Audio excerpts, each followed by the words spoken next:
आज के समय में पर्सनल लोन लेना बहुत ही आसान हो गया है। भले ही बैंक आपको पर्सनल लोन आसानी से ना दे, लेकिन ऑनलाइन ऐप यानी कि ऑनलाइन पर्सनल लोन या फिर अन्य वित्तीय संस्थाओं जैसे कि एनबीएफसीज से आजकल आसानी से लोन मिल जाता है। क्या आपने कभी सोचा है कि अगर समय रहते हुए आप लोन ना चुका पाए तो क्या होगा? कई लोगों का मानना है कि लोन ना चुका पाना यानी लोन डिफॉल्टर्स पाने पर जेल जाना पड़ सकता है। वहीं कुछ लोग कहते हैं कि लोन नहीं चुकाया तो संपत्ति जब्त कर ली जाती है। तो आखिर लोन ना चुकाने पर कब जेल होती है और कब संपत्ति जब्त हो जाती है, चलिए आपको सब कुछ बताते हैं। लेकिन रिकवरी एजेंट्स को लेकर भी कई रूल्स आए हैं जो आपको हमारे पेज पर ज़रूर नज़र आ जाएंगे। लेकिन सबसे बड़ा सवाल ये है, क्या लोन ना चुकाने पर होती है जेल?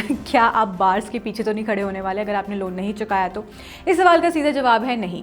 हमेशा लोन ना चुकाने पर जेल नहीं होती। अगर लोन ईमानदारी और सही काम के लिए लिया गया हो तो बैंक अन्य कार्रवाई कर सकता है, लेकिन आपको जेल नहीं जाना पड़ेगा।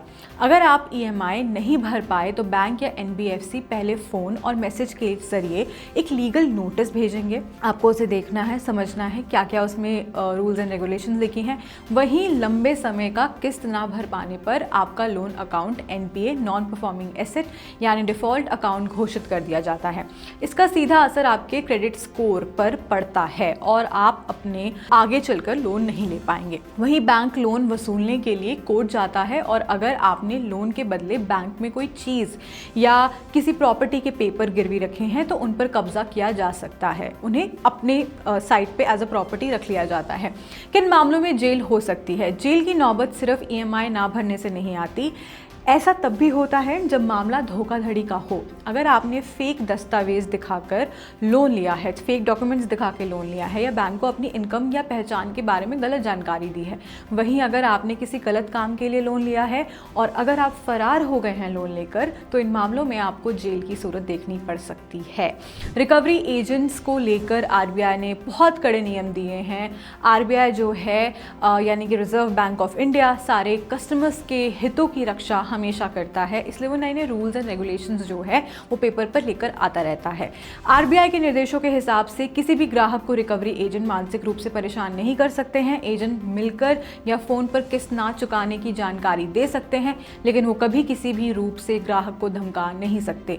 वहीं एजेंट सुबह 7 बजे से पहले और शाम को 7 बजे के बाद फ़ोन या घर पर नहीं आ सकते, ना ही किसी भी ग्राहक को सार्वजनिक रूप से बेइज्जत कर सकते हैं। इस पर हमने एक बहुत अच्छी वीडियो बनाई है, एक लॉन्ग फॉर्म की वीडियो है, आप हमारे पेज पे जाकर ज़रूर देखिए। किस्त ना भर पाने की सिचुएशन में आपको क्या करना चाहिए? सबसे बड़ी गलती लोग ये करते हैं कि बैंक के फ़ोन से डरकर बात ही नहीं करते। अगर उन्होंने ईएमआई नहीं किया या पे नहीं किया तो वो फ़ोन पर बात करना बंद कर देते हैं। इससे बैंक का शक बढ़ जाता है और वो कड़े कदम उठाते हैं।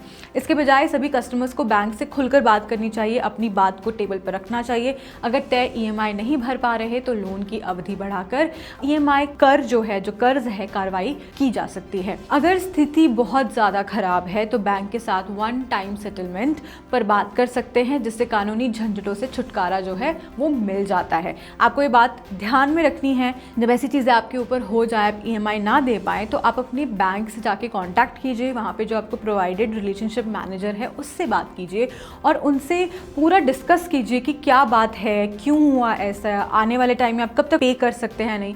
इससे क्या होगा कि ट्रांसपेरेंसी बनी रहेगी, पारदर्शिता बनी रहेगी, और जब पारदर्शिता बनती है किसी भी बैंक और कस्टमर के बीच में तो आपकी जो चांसेस होते हैं रिडीम होने के वो थोड़े बढ़ जाते हैं। आप एक डिफ़ॉल्टर साबित नहीं होते।